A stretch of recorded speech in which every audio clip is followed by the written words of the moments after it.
today we are going to discuss about of capacitors. ठीक है, actually capacitors क्या होते हैं? देखिए, कैपेसिटर्स वही डिवाइसेस हैं, ठीक है, डिवाइसेस जो चार्ज को क्या करता है, चार्ज को स्टोर करता है। इसको क्या कहते हैं? इसको कैपेसिटर्स कहते हैं, ठीक है। So the devices which is used for the storage of what charge is called what capacitors, ठीक है। अब देखिए, चार्ज को हम रिप्रेजेंट करते थे क्यों से, बात समझ में आती है ना। अब देखिए, ये जो कैपेसिटर है ये एक्चुअली कंसिस्ट होता है कितने प्लेट्स के ऊपर? 2 प्लेट्स के ऊपर, 2 प्लेट्स के ऊपर ये कंसिस्ट होता है, ठीक है। मिसाल के तौर पर एक प्लेट ये हुआ और एक प्लेट ये हुआ, ठीक है। तो मैं क्या कर रहा हूँ, इस कैपेसिटर्स के बीच ये जो स्पेस है ना, या तो ये खाली, अगर ये खाली है तो ये फ्री स्पेस इसको कहलाते हैं।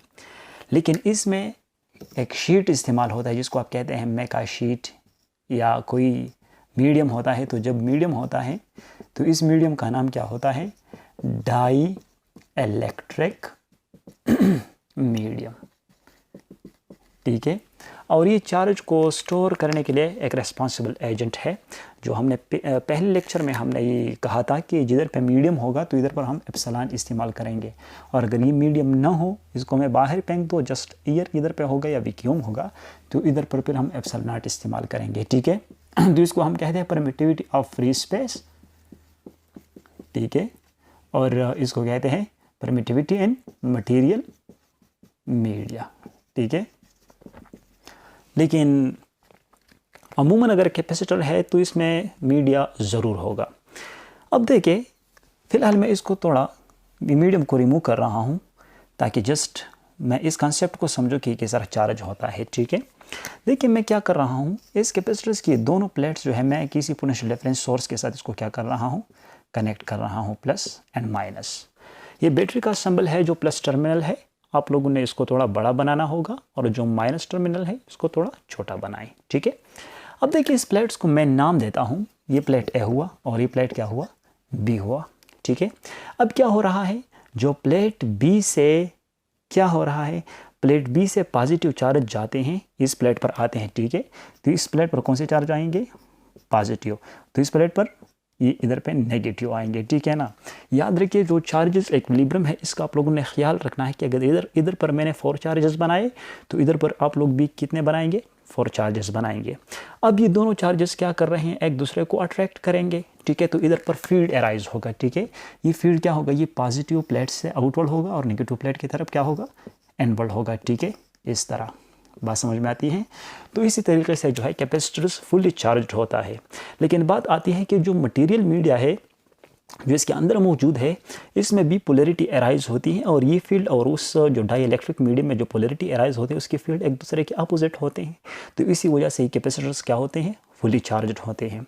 अब देखिए, इस प्लेट पर आ गया माइनस चार्ज, क्या, तो मैं कहता हूँ माइनस क्यू। इस प्लेट पर क्या आइए, प्लस चार्ज, इधर पर मैं लिख सकता हूँ प्लस क्यू। याद रखिए, जो क्यू है मैंने पहले आप लोगों को कहा था कि क्यू सिंबल ऑफ चार्ज है, ठीक है। तो ये चार्ज का अलामत है। तो इधर पर प्लस चार्ज, इधर पर माइनस चार्ज। इधर पर मैंने कितने चार्जेस बना के रखे हैं? याद रखिए, जब आप कैपेसिटर्स का डायग्राम बनाते हैं तो 2 प्लेट्स आपने बनानी है, लेकिन अमूमन बहुत स्टूडेंट्स क्या कर रहे हैं, इधर पर 5 चार्जेस बनाते हैं तो इधर पर 3। ये गलत है। अगर इधर पर मैंने 4 चार्जेस बना के रखे हैं, 1 2 3 4, तो इधर पर भी आपने 4 चार्जेस ही बना के रखे हैं, ठीक है। तो अब क्या हुआ, ये पॉजिटिव चार्ज तो पॉजिटिव टर्मिनल की तरफ नहीं आ सकता है, और ये नेगेटिव वापस नेगेटिव की तरफ नहीं आ सकता है। तो इसका मतलब है कि कैपेसिटर इज फुली चार्ज्ड, ठीक है। अब देखिए, चार्ज कब ज़्यादा होगा, ये मैंने कनेक्ट किया है पोटेंशियल डिफरेंस सोर्स, और इसका दूसरा नाम ईएमएफ सोर्स है, जो मैंने पहले लेक्चर में ये आप लोगों को बताया है, ठीक है।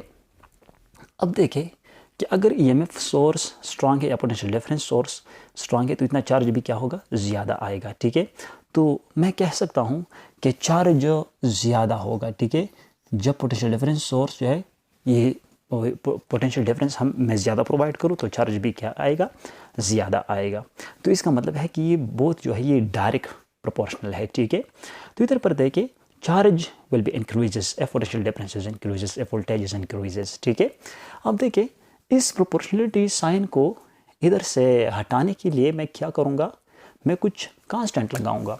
तो इधर पर Q को मिटाने के लिए इधर पर मैं क्या लगाऊंगा, कुछ कांस्टेंट लगाऊंगा, V को अपने जगह पर लिखे, और इधर पर जो कांस्टेंट है ये C है, ठीक है। और ये C क्या है, इसके बारे में अब बात कर रहे हैं, ठीक है। अच्छा, इधर पे Q is equal to CV, यानी चार्ज जो है ये बराबर होता है to the product of what, ये C कहलाते हैं, इसको कैपेसिटेंस क्या होता है, कैपेसिटेंस, ठीक है। This is capacitance. और कैपेसिटेंस क्या होता है यार, एक कैपेसिटर की कितनी काबिलियत है कि कितना चार्ज स्टोर करे, ठीक है। मिसाल के तौर पर अगर एक कैपेसिटर C1 है मेरे साथ और ये स्टोर कर रहा है 20% चार्ज है, और दूसरा कैपेसिटर है मेरे पास स्टोर कर रहा है 30%, तो किसका कैपेसिटेंस ज़्यादा होगा, तो डेफिनेटली कैपेसिटर नंबर 2 का कैपेसिटेंस क्या होगा, ज़्यादा होगा। तो कैपेसिटेंस एक्चुअली क्या है, ये एक कैपेसिटर की जो है, कैपेसिटर इसकी एबिलिटी है, क्या है, एबिलिटी है, किस चीज़ की एबिलिटी है, of storing what, storing charge, ठीक है। जो चार्ज की स्टोरिंग एबिलिटी है किसी कैपेसिटर का, तो इसको क्या कहलाते हैं, कैपेसिटेंस कहलाते हैं, ठीक है। तो अब देखिए, अगर मैं इधर पे कहूँ कि Q is equal to CV, तो Q चार्ज है, C कैपेसिटेंस है और V क्या है, वोल्टेज है। चार्ज के बारे में ऑलरेडी आप लोगों ने पहले पढ़ा है कि एक प्रॉपर्टी है, यानी इसके फिर ये पॉजिटिव हो सकता है और नेगेटिव हो सकता है, ठीक है। तो आप लोगों ने इलेक्ट्रोस्टैटिक में ही ऑलरेडी पढ़ा है कि जो सेम चार्जेस है ये एक दूसरे को रिपेल कर रहे हैं और अपोजिट चार्जेस एक दूसरे को अट्रैक्ट कर रहे हैं। पोटेंशियल डिफरेंस क्या है, तो आप लोगों ने कहा है कि work done per unit charge है, ठीक है। अब देखिए, हम कैपेसिटेंस को जानते हैं कि कैपेसिटेंस क्या होता है, ठीक है। तो इसके ऊपर थोड़ा डिस्कशन कर रहे हैं, ठीक है। तो Q is equal to CV। अब देखिए, अगर इधर पर मैं C को अपने जगह पर छोड़ूँ, Q को अपने जगह पर छोड़ो, और V जो है इधर पे मल्टीप्लिकेशन में है, तो इक्वलिटी की इस बार जब आएगा तो डिवीजन में आएगा, ठीक है।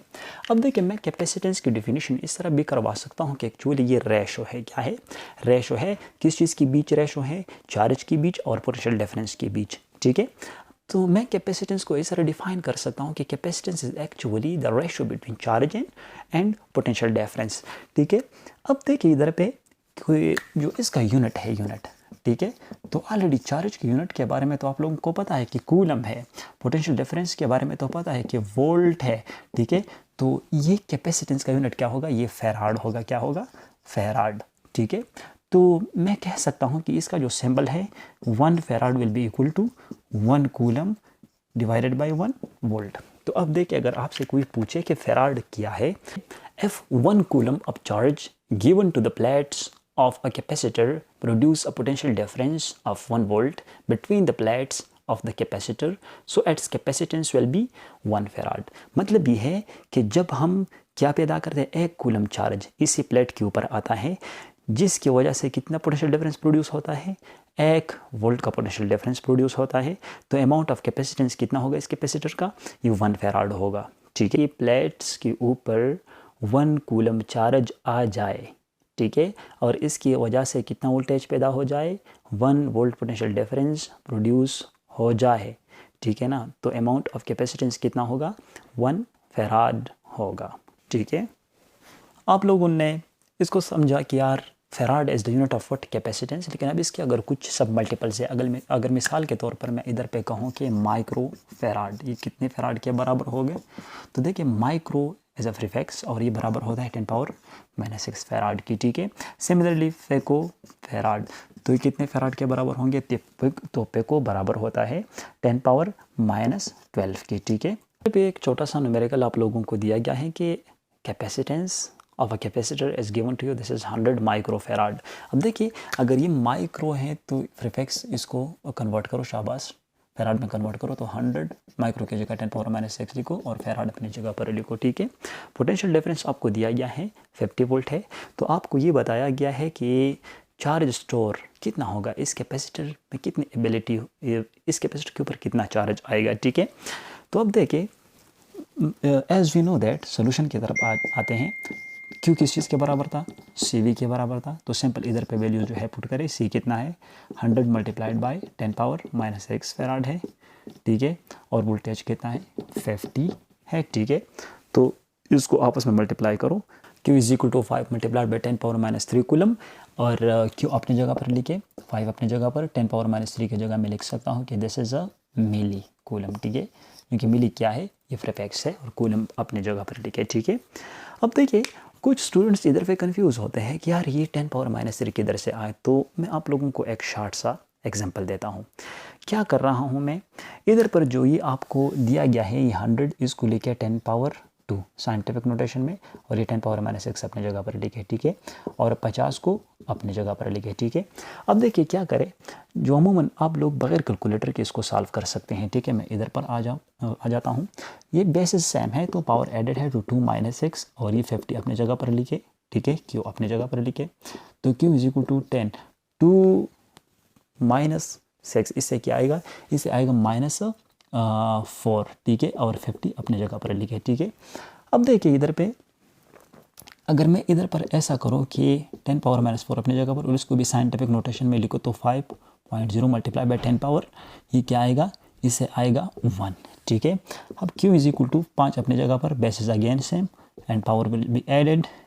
ठीक है, तो q is equal to 5 multiply by 10 power 1 - 4 - 3, और इधर पे कूलम लिखे। q इज इक्वल टू 5 अपनी जगह पर, 10⁻³ किस चीज़ के बारे में मिली के, और कूलम अपनी जगह पर लिखे। ठीक है, तो आप लोग इस किस्म के न्यूमेरिकल्स कैलकुलेटर के कर सकते हैं, बशर्ते कि आपको पता हो कि साइंटिफिक नोटेशन क्या है। और अगर कोई मसला है साइंटिफिक नोटेशन में, तो आप लोग IU सीरीज़ पीछे जाकर पिछले लेक्चर्स को थोड़ा देखें। ठीक है, ताकि साइंटिफिक नोटेशन आप लोगों को क्लियर हो जाए। ठीक है।